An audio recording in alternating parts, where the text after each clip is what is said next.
Join IIT after B pharm के series में आपको दोबारा से स्वागत है। थंबनेल देख के समझ ही गए होंगे कि आज जो आईआईटी लेके बात करने जा रहा हूँ वो है कि देश का टॉप आईआईटी यानी कि आईआईटी बॉम्बे। तो यस, आईआईटी बॉम्बे में भी आप बी फार्म के बाद एलिजिबल हो। और आईआईटी दिल्ली जैसा इसमें भी मजेदार बात यह है कि not only GATE qualified candidates but also if you are GPAT qualified, इसमें भी जीपेट एलिजिबिलिटी क्राइटेरिया है। ठीक है, तो मैं आगे जाके वीडियो में आगे जाके दिखाने वाला हूँ, साफ साफ लिखा हुआ है जीपेट। ठीक है, तो बहुत सारे लोगों को पता नहीं होता है, ऐसा पता होता है कि बस ओनली आईआईटी बीएचयू में ही जीपेट को एलिजिबल करते हैं, बाकी कोई भी आईआईटी में जीपेट एलिजिबल नहीं होता है। पर आईआईटी बॉम्बे जैसे इंस्टीट्यूट में भी जीपेट लिखा हुआ है, तो आप एलिजिबल हो। ठीक है, अभी कौन से सब्जेक्ट में अभी एलिजिबल हो, ठीक है, और फीस स्ट्रक्चर ये सब कुछ मैं डिस्कस करने वाला हूँ। तो hello everyone, welcome to NIPER in दोस्त यूट्यूब चैनल। मैं हूँ शायन। तो मैं अभी हूँ आईआईटी बॉम्बे का इंफॉर्मेशन ब्रोचर में। तो मैं सीधा आपको लेके चलता हूँ सब्जेक्ट्स में, क्या क्या सब्जेक्ट्स है जिसमें आप एलिजिबल हो। ठीक है, तो मैं आ जाता हूँ सब्जेक्ट्स में। ये है एमटेक या फिर MTech plus PhD dual degree. ठीक है, तो आई थिंक ये देख लेना इन्फॉर्मेशन ब्राउचर में, MTech plus PhD I think 6 years का होता है, जैसा नाइपर में भी इस साल कंडक्ट करवा था। तो 6 साल का होता है आई थिंक, फिर भी एक बार रीचेक कर लेना ब्राउचर में। और एमटेक या फिर अलग से एमटेक भी कर सकते हो। ठीक है, अभी कौन से ऐसे सब्जेक्ट्स है जिसमें आप एमटेक कर सकते हो, वो है कि बायोमेडिकल इंजीनियरिंग। ठीक है, तो बायोमेडिकल इंजीनियरिंग जैसे आईआईटी दिल्ली में भी थे, आईआईटी हैदराबाद में भी बायोमेडिकल इंजीनियरिंग। अब क्योंकि बायोमेडिकल इंजीनियरिंग ऐसा एक सब्जेक्ट है कि जिसमें बी फार्म को एलिजिबल करते आईआईटी।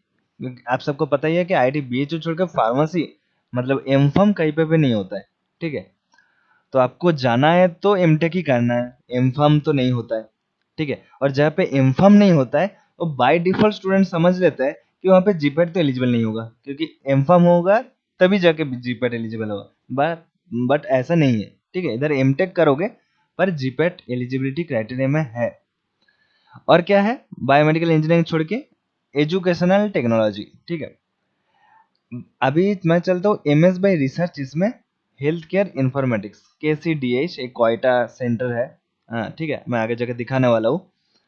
तो आप यहाँ पे एमटेक कर सकते हो या फिर MTech plus PhD dual degree कर सकते हो। तो बायोमेडिकल इंजीनियरिंग अगर आपको नहीं मिल रहा है तब जाके ये है ना एजुकेशनल टेक्नोलॉजी ये करना। ठीक है, ऐसा मत करना कि अगर सपोज आपको दोनों ही मिल रहा है, बायोमेडिकल इंजीनियरिंग भी मिल रहा है और ये वाला भी मिल रहा है, और आप ये चले गए ये लेके। ठीक है, क्योंकि there is not sufficient data available और in terms of in placement related और एनी अदर फील्ड की एजुकेशनल टेक्नोलॉजी में सिलेबस वगैरह ये सब। ठीक है, तो इतना हाइप नहीं है जितना बायोमेडिकल इंजीनियरिंग का है। और बात हाइप का भी नहीं है, बात प्लेसमेंट का भी है। तो बायोमेडिकल इंजीनियरिंग आपको मिल रहा है तो definitely you go for this only. ठीक है, अगर आपको नहीं मिल रहा है, आपको टैग चाहिए आईआईटी या फिर दूसरे कोई भी बेकार प्राइवेट यूनिवर्सिटी से एमफार्म कर लेने से अच्छा आपको आईआईटी से यही कर लो एजुकेशनल टेक्नोलॉजी। ठीक है, टैग तो मिल जाएगा कम से कम। ठीक है, तो मैं सीधा आगे लेके चलता हूँ, थोड़ा और डिटेल में डिस्कस करता हूँ इसको। ठीक है, तो सब्जेक्ट को लेके तो मैं एलिजिबिलिटी क्राइटेरिया भी दिखा रहा हूँ। ये है समरी ऑफ एमटेक प्रोग्राम्स। ठीक है, टेबल देख रहे हो। तो इसमें मैं पहले डिस्कस कर लेता हूँ बायोमेडिकल इंजीनियरिंग, जो कि department of biosciences and bio engineering के अंडर आते हैं। ठीक है, ये हर एक आईटी के लिए बायोमेडिकल इंजीनियरिंग डिपार्टमेंट ही होगा जरूरी नहीं है। जैसा आईटी हैदराबाद में क्या होता है, department of biomedical engineering BME यही होता था। पर यहाँ पे क्या होता है, बायोमेडिकल इंजीनियरिंग भी bio sciences and bio engineering के डिपार्टमेंट के अंडर आते हैं। ठीक है, स्पेशलाइजेशन क्या है, बायोमेडिकल इंजीनियरिंग, कोड क्या है BM, GATE paper code BM है। ठीक है, अभी इसमें एलिजिबिलिटी दिखा देता हूँ। ठीक है, आपको जीपेट ही दिखा देता हूँ, सीधा सीधा जीपेट, उसमें आपको थोड़ा सुकून मिलते हैं। ठीक है, तो मैं अभी जानता हूँ, तो देखना इसमें बायोमेडिकल इंजीनियरिंग। ठीक है, क्या लिखा हुआ है, फार्मास्यूटिकल टेक्नोलॉजी। इसमें कंफ्यूज मत हो जाना कि फार्मास्यूटिकल टेक्नोलॉजी और बी फार्म सेम नहीं है, ठीक है। Point to be noted, pharmaceutical technology and B pharm are not same. Pharmaceutical technology indicate करता है इंजीनियरिंग फील्ड को। फार्मास्यूटिकल टेक्नोलॉजी मतलब ही समझ लेना है बीटेक इन फार्मास्यूटिकल टेक्नोलॉजी, जैसा आईआईटी बीएचयू में होता है BTech in pharmaceutical technology, B pharm नहीं होता है, ठीक है। तो उसमें बी फार्म एलिजिबल नहीं है। तो आप बोलोगे अच्छा तो फिर तो 95% इंस्टीट्यूट इंडिया में तो बी फार्म ही पढ़ाता है ना, जैसा आईसीटी हो गया, आईआईटी हो गया, ये BTech in pharmaceutical technology course provide करता है। तो मैं बोल दूं, चलो थोड़ा नीचे दिखा देता है आपको। तो इधर आ जाओ, हेल्थ केयर में देखो, इधर देख पा रहे हो हेल्थ साइंसेस, ठीक है। जैसे MBBS medicine, BDS dental, B pharm लिखा हुआ है, तो ये हेल्थ के अंडर डाल रहा है क्योंकि बी फार्म हेल्थ साइंसेस के अंडर आ रहा है, ठीक है। तो बी फार्मास्यूटिकल टेक्नोलॉजी इंजीनियरिंग वाला कोर्स वो भी एलिजिबल है और बी फार्म भी एलिजिबल है। और फार्म डी, ये भी ध्यान से सुन लेना, जो फार्म डी कैंडिडेट्स है वो लोगों को भी हताश होने की कोई बात नहीं है। फार्म डी भी एलिजिबल है अगर आप फार्म डी करने के बाद सोच रहे हो एमटेक करने का, एमटेक करने के लिए आईआईटी से। तो ड्यूरेशन 4 इयर्स और मोर, ठीक है। तो B pharm, pharm D and pharmaceutical technology मतलब बीटेक इन फार्मास्यूटिकल टेक्नोलॉजी, तो ये सारे एलिजिबल है बायोमेडिकल कोर्स के लिए। अभी इधर देखो जीपेट, ठीक है। अब तो नजर इस तरफ ऑलरेडी चला गया होगा, फिर भी अगर नहीं गया होगा तो अभी देख लो, ठीक है। तो जीपेट या फिर ऑल इंडिया लेवल, देखो लिखा हुआ है all India level selection examination for B pharm, मतलब क्या है बी फार्म जीपेट ही है। अगर ये लिखा नहीं भी रहता तो फिर भी जीपेट ही कंसिडर किया जाता, पर ये लोग मेंशन भी कर दिया जीपेट, ठीक है।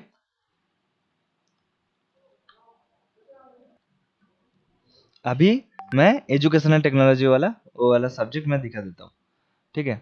तो इसमें एजुकेशनल टेक्नोलॉजी आप देख पा रहे हो ये वाला, ठीक है। ये इंटरडिसिप्लिनरी प्रोग्राम है। देखो एक बात मैं बोल दूं, इंटरडिसिप्लिनरी प्रोग्राम मास्टर्स के लिए इतना सही नहीं रहता है, ठीक है।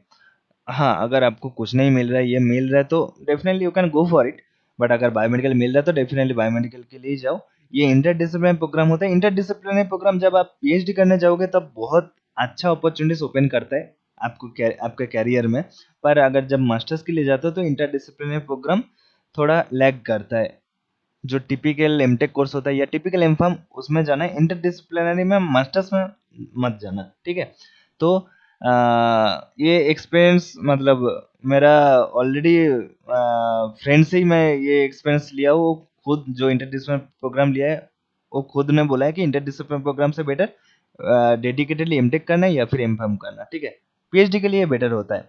अभी इसमें भी बी फार्म एलिजिबल लिखा हुआ है साफ साफ, ठीक है। इसमें एनी डिसिप्लिन, तो इसमें भी आप एलिजिबल हो, ठीक है।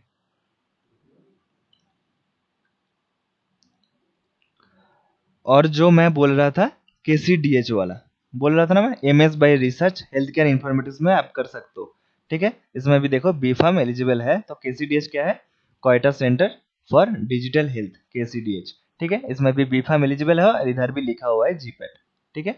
तो यू आर एलिजिबल। अभी देखो, अभी जो लोग इसी अरे मैं फिर भी बहुत सारे स्टूडेंट्स मेरे को मैसेज कर रहे थे कि इस साल मैं जीपेट देने वाला हूँ, तो क्या आईआईटी बीएचयू जैसे फिर से ओपन होने वाला है? नहीं, आईआईटी बीएचयू जैसा फिर से जीपेट के रिजल्ट के लिए ये लोग नहीं वेट करने वाला है, ठीक है। तो जो लोग जीपेट क्वालिफाइड हो चुका है लास्ट ईयर और लास्ट टू लास्ट ईयर, यानी कि 2022, 3 साल वैलिड रहता है, ठीक है। तो जो लोग, जिन लोगों का क्लियर हो चुका है लास्ट ईयर या लास्ट टू लास्ट ईयर, उन लोग अप्लाई कर सकते हो अपना जीपेट वैलिड जीपेट स्कोर कर लेके। जो लोग सोच रहे हो कि अभी फिर से ओपन होगा ये वाला पोर्टल, नहीं होगा।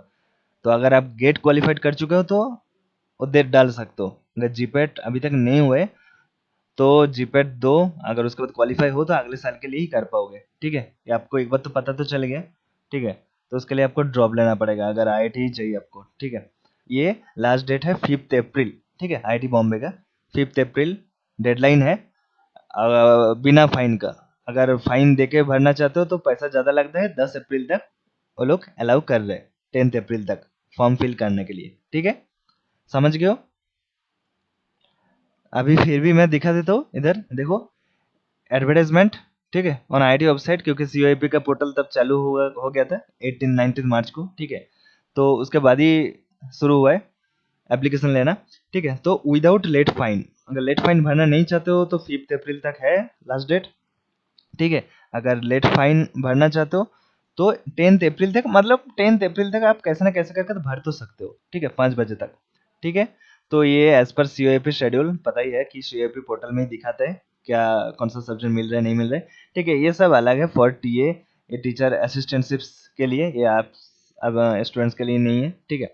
तो ये सब छोड़ देना, ठीक है, ये सब मैं छोड़ रहा हूँ। तो ये लास्ट डेट में बता दिया। अभी आपको मैं ये भी दिखा देता हूँ कि अप्लाई कैसे करना है एप्लीकेशन। तो IIT बॉम्बे गूगल कर लेना, ठीक है। तो Indian institute of technology Bombay देख पा रहे हो, www.iitb.ac.in। तो इसमें क्लिक करना, फिर एडमिशन्स, ठीक है, एडमिशन में जाना, फिर मास्टर्स, मास्टर्स से देख रहे हो एमटेक और MTech plus PhD dual degree, इस पर क्लिक करना। क्लिक करने के बाद ये इंटरफेस ओपन हो जाता है। फिर इधर आ जाना, फिर इधर देख पा रहे हो ऑनलाइन एप्लीकेशन पोर्टल, ठीक है, इस पर क्लिक करना। तो ये ओपन हो जाता है। अभी कौन सा स्पेशलाइजेशन या डिसिप्लिन में आप भरना चाहते हो तो उसी हिसाब से दिया हुआ है। तो मैं जैसा दिखा रहा है ओनली एमटेक के लिए, या फिर एमटेक प्लस PhD के लिए, या फिर MS रिसर्च के लिए, तो ये वाला, ठीक है। MTech, MTech plus PhD, MS by research admissions, click here, then ये ओपन हो जाता है। तो एलिजिबिलिटी क्राइटेरिया क्या है फिर देखने के लिए फिर से इधर ये क्लिक कर सकते हो, लॉगिन करना है। अभी पहले आपको रजिस्टर करना है, ठीक है। तो अपलोड डॉक्यूमेंट्स, क्या क्या डॉक्यूमेंट्स अपलोड करना है इधर देखो लिखा हुआ है, इधर सब लिखा हुआ है, ठीक है। अभी अपलोड डॉक्यूमेंट्स, ये सब आपको डॉक्यूमेंट्स अपलोड करना है। तो इधर रजिस्ट्रेशन, इधर रजिस्ट्रेशन पे क्लिक करना, देख पा रहे हो रजिस्ट्रेशन, इधर रजिस्ट्रेशन पे क्लिक करना, ID पासवर्ड क्रिएट होगा, लॉगिन करना। तो इधर फिर भी मैं दिखा देता हूँ रजिस्टर, इधर ईमेल आईडी देना है, ठीक है, पासवर्ड देना है, तो रजिस्टर करना होगा, ठीक है। इधर लिखा हुआ है न्यू यूजर क्लिक है टू रजिस्टर, पहले रजिस्टर करने के बाद ऐसा फिर लॉगिन करना होता है। तो न्यू ईयर, तो फिर इधर ईमेल डाल के रजिस्टर कर लेना। तो ऐसा करके अप्लाई करना होगा, ठीक है। तो टाइम है, जल्दी जल्दी अप्लाई कर लो, टॉप IIT है, ठीक है। ये सपना रहता है यूट्यूब में 10 IIT का रील में 8 IIT रील तो बॉम्बे के ही रहते हैं, इतना हाइप है IIT बॉम्बे का। तो मिल गया तो बहुत अच्छी बात है, बायोमेडिकल इंजीनियरिंग मिल गया तो। अगर नहीं मिल रहा तो एजुकेशन टेक्नोलॉजी या फिर हेल्थ केयर रिसर्च लेके भी जा सकते हो, वो अपने मर्जी है, ठीक है। मैं जस्ट बता दिया किस में एलिजिबल हो किस में नहीं हो, ठीक है। तो यही था update. Thank you for watching.